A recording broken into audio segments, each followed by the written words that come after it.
फरीदाबाद में 30 जनवरी को Faridabad industries association की बैठक को संबोधित करने हरियाणा सीएम नायब सिंह सैनी पहुंचे थे।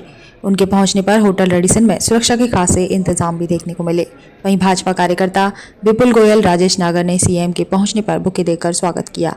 काफी लोग उनके स्वागत पर एकत्र हुए। उसके बाद फरीदाबाद इंडस्ट्री एसोसिएशन की बैठक शुरू हुई। मीटिंग हॉल में भाजपा कार्यकर्ताओं के साथ उद्योगपति भी एकत्र हुए और आगामी बजट सत्र को लेकर चर्चा की गई। सीएम ने बजट में उद्योगपतियों द्वारा मिले सुझावों की सराहना भी की। हरियाणा के विकास के बारे में भी जानकारी दी। वहीं उन्होंने कहा कि आगे भी हरियाणा में विकास होते रहेंगे। आइए सुनते हैं क्या क्या कहा हरियाणा सीएम नायब सिंह सैनी ने। विकास में, हरियाणा की इंडस्ट्री में और हरियाणा के युवाओं को, हरियाणा के हमारे प्रगतिशील किसानों को, हरियाणा की हमारी महिला उद्यमियों को, हरियाणा की हमारी नमो ड्रोन दीदीज को बड़ा लाभ मिलेगा। और हमारे हरियाणा के जो ये सुझाव आए हैं, इनसे बजट में और हरियाणा विकास की ऊंचाइयों को छुए, उसका एक लाभ हमें मिलेगा। अच्छे सुझाव आ रहे हैं, उन सबको हम समाहित करेंगे। सेंटर का बजट आने जा रहा है, सेंटर का बजट आने वाला है। स्टेट गवर्नमेंट को क्या उम्मीदें हैं हरियाणा को लेकर?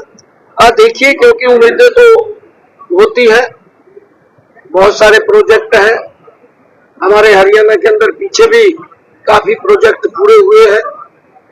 अगर आज हम देखें, पिछले 10 वर्षों में नरेंद्र मोदी जी ने इस गति से देश को आगे बढ़ाया है कि अगर हम हरियाणा की बात करें, हमारे हरियाणा के अंदर जो सड़कों का जाल बिछा है, एक जो लोगों को रास्तों की सुविधा मिली है, आज हर जिला हरियाणा का 4 लाइनिंग से जुड़ा है। आज हरियाणा के कोने से दूसरे कोने में जाने में मात्र 3.5 घंटे का समय लगता है। इतनी हरियाणा के अंदर विकास की गति हुई है।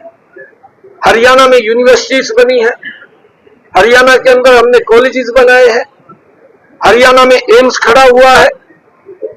और भी आगे जो इंफ्रास्ट्रक्चर के लिए जो हमने बातें कही हैं, हमें पूर्ण विश्वास है कि हरियाणा को उसका हिस्सा वो प्रखरता से, मजबूती से मिलेगा। उसमें कोई दो राय नहीं। बयान आया है, वो कह रहे हैं कि डल्लेवाल की तरह मैं अनशन पर बैठूंगा, अफसर सुनते नहीं है, मैं ग्रीवेंस की मीटिंग अटेंड नहीं करूंगा। सब सुनते हैं। विशाल हमारे नेता है, हमारे नेता है विशाल, तो उनकी शिकायत का अरे हमारे नेता है विशाल। दिल्ली चुनावों को लेकर लगातार हमला कर रहे केजरीवाल, और आप भी यमुना में पहुंच के पानी पीने प्रचार भी किया। किस तरीके से देखिए, हम जहां पर हम हरियाणा की तरफ से पानी दिया था, उसने एक बहुत बड़ा आरोप हरियाणा के लोगों के ऊपर लगाया। उसने कहा कि पानी में जहर डाल करके दिया है। तो मैं सो रहा था, जब मैं जागा और जाग करके इंजीनियरों ने बताया कि पानी में जहर आ गया है, तो उन्होंने पानी को रोक दिया। किस प्रकार का बयान ये केजरीवाल, ये तो समझता है कि मैं ही इस दुनिया के अंदर समझदार हूं, बाकी सारे बेवकूफ हैं। किस प्रकार का बयान दिया है, मानवता को आहत करने वाला बयान दिया है, मानवता को डराने वाला बयान दिया है। दुर्भाग्यपूर्ण है, एक ओछी राजनीति के लिए इतना घटिया बयान। अगर देश के अंदर, दुनिया में अगर कोई दे सकता है तो उसका नाम केजरीवाल है। केजरीवाल ही दे सकता है।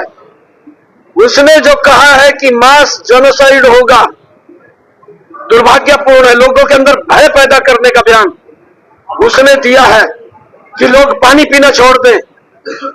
अरे केजरीवाल, आपने उस यमुना के ऊपर खड़े होकर के सबसे पहले प्रण किया था, मां यमुना के चरणों में किया था कि मैं इसको स्वच्छ करूंगा। अगले प्लान में फिर गया लोगों के बीच में और कहने लगा कि मुझे एक समय और दे, मैं इसको स्वच्छ करूंगा। अब उसके पास 2 बार समय लोगों से, दिल्ली के लोगों से मांग लिया था। अब समय मांगने का नहीं बचा था, अब तो आरोप लगाने का काम उसने इसी कारण से किया है अपनी नाकामियों को छुपाने के लिए केजरीवाल ने ये इतना बड़ा आरोप ये हरियाणा के लोगों के ऊपर लगाया है।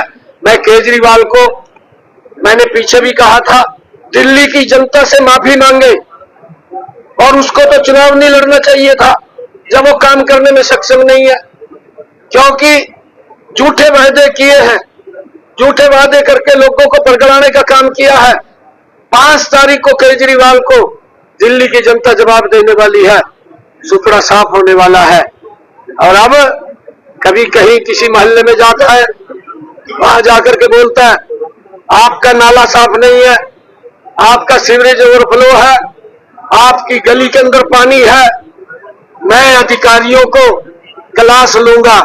अरे 5 साल तक सोता रहा क्या? 10 साल का समय दिया है। 10 साल के समय में भी केजरीवाल ना नालों की सफाई कर पाया, ना सीवरेज की सफाई कर पाया।